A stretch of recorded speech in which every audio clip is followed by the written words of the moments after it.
Hi, today I'm going to be talking to you about what autistic masking is, why we do it, and whether we should stop. So firstly, what is masking? Well, essentially, masking or camouflaging is when an individual on the spectrum hides their autistic traits by learning, practicing, and performing certain behaviours and suppressing others in order to appear more neurotypical or normal.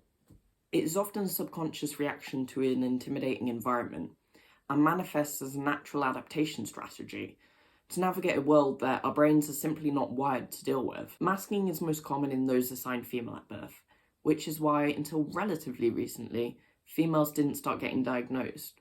However, males mask too. Masking is used most prominently in social situations and stems from societal pressures to fit in. Examples of masking include mimicking other people, forcing ourselves to make eye contact, suppressing stimming behaviours, and having scripted conversations in our heads. An example of masking may be that before a job interview, we may write down all the questions we think we will be asked, then write down and memorise all the answers word for word, and then regurgitate them when prompted with the questions by the interviewer. Studies have also found that we often create similar scripts and rules for ourselves to use in day-to-day conversation too. This could be to hide our anxiety when something doesn't go to plan, or to restrict ourselves when talking about a special interest. So masking means that I could be in a social situation and come across like I'm doing okay, or even quite actively sociable, which to many may seem strange, as autistic people find social situations so tricky to navigate. However, what the outside world doesn't see is that I may immediately go home and go into a meltdown or a shutdown because of the amount of effort and cognitive energy that was exerted trying to appear normal was so mentally and physically draining for me.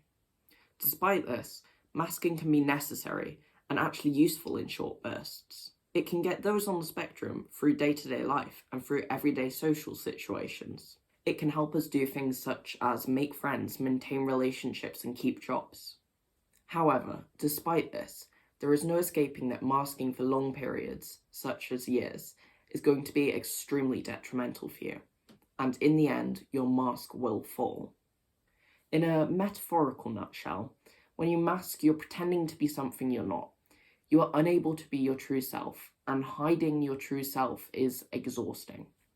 Masking often leads to not being diagnosed when you should be correctly or at all, which sadly, with no support and not understanding why you see the world so differently to everyone around you, consequently often leads to serious mental health problems.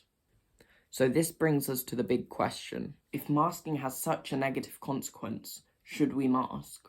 Well, the short answer is that there is no easy answer, and I'm not going to say what others should or should not do. In an ideal world, everyone could be exactly who they are. No one would have to mask and everyone would be accepting of one another. But sadly, this is just not the case. It's worth remembering that we have developed our masks for a reason.